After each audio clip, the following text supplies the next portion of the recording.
गाजीपुर से मैं अफसर हुसैन। नमस्कार, अस्सलाम वालेकुम।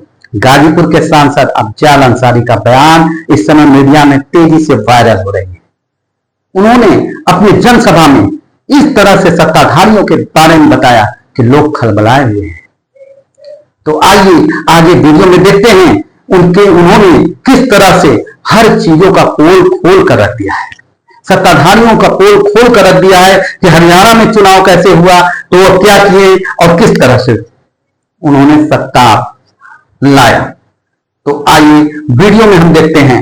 और यही कारण है कि वह पूरे हिंदुस्तान में ही नहीं, पूरे विदेश में छाए हुए हैं, पूरे संसार में छाए हुए हैं। तो आगे हम अब सांसद अफजाल अंसारी को बयान को सुनते हैं।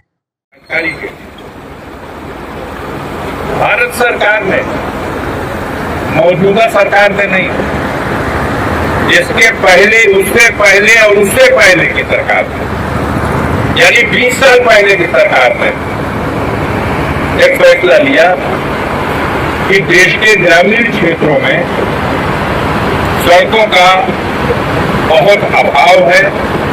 निर्माण कराए जाने के लिए अलग से कार्य योजनाएं तैयार की जाए और संपूर्ण देश के स्तर पर ग्रामीण क्षेत्रों में सड़कों का निर्माण कराया जाए।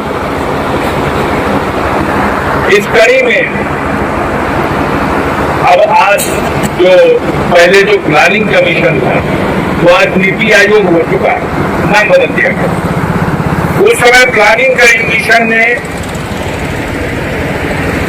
इस विषय में तय किया कि ग्रामीण विकास मंत्रालय के माध्यम से पीएमजीएसवाई योजना के और उस पीएमजीएसवाई योजना के तहत ग्रामीण क्षेत्रों में ऐसी सड़कों को चिन्हित किया जाए, क्षेत्र के संसद सदस्यों से प्रस्ताव लिए जाएं और उन सड़कों के निर्माण के लिए शुरुआत इस तरह से शुरू हुई कि हरियाणा का चुनाव हुआ, कांग्रेस पार्टी जीत रही थी। हरियाणा का चुनाव कांग्रेस पार्टी जीतते जीतते हार गई। समीक्षा हुई है इसकी, कैसे हार गई। समीक्षा में जो बात छन के आई है, भारतीय जनता पार्टी के चालाक लोगों ने जनता के बीच में इस तरह का संदेश देने में सफलता हासिल कर ली कि अगर हरियाणा में कांग्रेस पार्टी जीतेगी तो ये जाटों का साम्राज्य हो जाएगा और जाट बिरादरी के खिलाफ नफरत परोस करके समाज के सारे लोगों को धोखा दे करके और वहां बाजी पलट गई।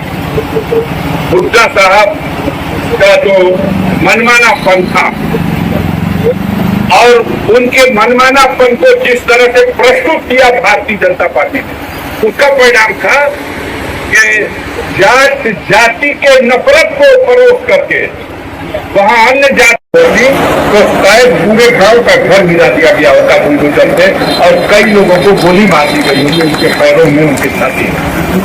लेकिन घटना करने वाले वही लोग हैं जो सत्ताधारी दल के नेताओं की गोद में पल रहे हैं। इसलिए उन्हें ये छूट हासिल है कि 10 आदमी पिस्टल और रिवाल्वर और कट्टा लेकर के और सड़क पे दौड़ा दौड़ा के लोगों को गोली मार रहे थे। महिलाएं जो दृश्य बयान कर रही थी, सुन करके उनका मेरा रोंगटा खड़ा हो गया। एक तरफ कानून व्यवस्था की चाक चौबंद व्यवस्था के जगह बजाने वाले लोग, इन लोगों को शर्म नहीं आती कि किस तरह से यह बेलगाम गुंडे सड़कों पर आम गरीब लोगों के साथ जुल्म और अत्याचार कर रहे थे। यहाँ से कार्यक्रम के चलने के बाद मैं इस विषय में बात करूंगा और कोशिश करूंगा कि इस मुद्दे को सड़क पे लेकर के सदन तक बनाया जाए और उन साथियों से पता दिलाया जाए और जो लोग उसमें घायल हुए हैं, जिनको गोली लगी है, उनको अधिक से अधिक मुआवजा दिलाया जाए। मैं आप सबके प्रति आभार प्रकट करता हूँ। बड़े दिन के बाद आज मौका मिला सबसे रूबरू होने का। उस मुठभेड़ के दौरान जब चुनाव तो पूरे देश में हो रहा था, लेकिन उत्तर प्रदेश का चुनाव सारा हिंदुस्तान नहीं बल्कि दुनिया देख रही है, क्योंकि देश का सबसे बड़ा प्रांत उत्तर प्रदेश है और सत्ताधारी दल के लोगों की दावेदारी थी कि 80 में 80 79 को कहीं जाके मान जा एक तो कम से कम हमारा राष्ट्रीय अध्यक्ष लड़का भैया कन्नौज पर छोड़ देना एकदम वो सीट जीता भैया। अरे भैया तो कम से कम नेताजी वाला सीटिया मैन पूरी मान जा एक सीट वहां डिम्पल यादव जी 3 लाख वोट के चुनाव जीती ना उनके तो 1.5 लाख वोट कह 80 में 80 80 ना, लेकिन जनता ने इस चुनाव में साबित कर दिया तमाम जो भी मीडिया की झूठा याद करो तो कि ना आपको 3 दिन पहले जो निकल ले रहे आपको कौनो 340 कौनो 328 जो सबसे कम चले रहे 428 440 वो 416 अब पहुंचा दिया 240। वो 240 में भी बड़ी हेराफेरी और कराने का प्रयास किया गया, माहौल भरने पैदा की गई। और पीएमजीएसवाई की योजना हो या सांसद विकास निधि की योजना, माननीय मंत्री जी 7.5 करोड़ रुपए की अंतिम किस्त जो गाजीपुर जनपद के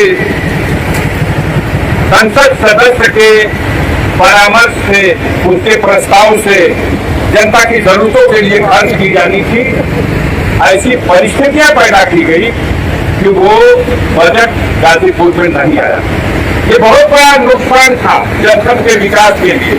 7.5 करोड़ रुपया जो हक बनता था यहाँ की जनता का हिस्सा बनता था, लेकिन इस बार से अपने राष्ट्रीय अध्यक्ष माननीय अखिलेश यादव जी के उनके सहयोग से मैं आज ये बताना चाहता हूँ कि वो 7.5 करोड़ रुपया जो गाजीपुर का डूब गया था उसको लड़ाई लड़के माननीय मंत्री जी हमने रिलीज कराने में सफलता हासिल आ चुका है वो गाजीपुर के खाते। बहुत निराशा है लोगों में, बड़ी निराशा है, लेकिन रास्ते थे कानून में, उस कानून में रास्ते थे।